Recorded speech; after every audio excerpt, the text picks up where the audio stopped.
Tingujt e lashtë veglave tona popullore po dëgjohen gjithnjë më shumë nga duart e brezit të rinj. Kërkesa për instrumente tradicionale si lahuta dhe qiftalia ka pësuar një rritje të ndjeshme kohët e fundit, duke rikthyer vëmendjen te pasuria kulturore e trashëguar ndër breza. Dikur nuk ka kanë shumë me interes, ka kanë me pikatore kjo punë, kurse tash ashtu kërkesa. Sikur e kanë me qef, sikur u ka hinë kjo në patriotizmi edhe normal, se kësaj lavdi thunë, fjala laut vjen nga fjala lavdi.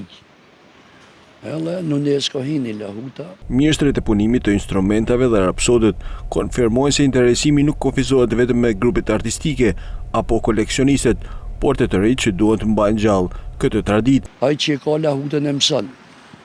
Nofta i ka ra, baba i biri si bjen, po ja ka lanë aty, ja ka lanë gjyshi mëson.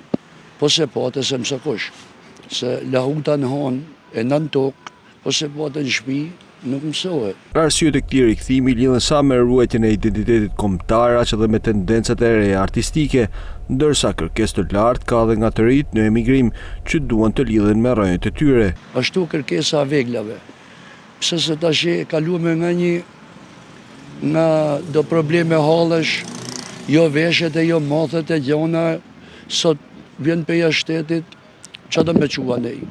Me qua djathet lyën së shona, as roba, ble lahutën, ble qiftelin. E kanë për të najsi aty e varë, këthe kryet e shef, edhe e din se ka vjen. Po këto nuk ka traditas, nuk ka, se këtu mshtetet gjithë, edhe muzika letë këtu nga kjo ka ardhë. A mështet, po këto nuk ka. Francesc Radi mori çmimin e parë, kur ishte në Fushars, kombinoj melodin, kitarën me qiftelin, mori çmimin e parë. Pse se e kanë pejardhjen këto muzikë nga dy tela qifti thonë, për ta i thonë qifteli.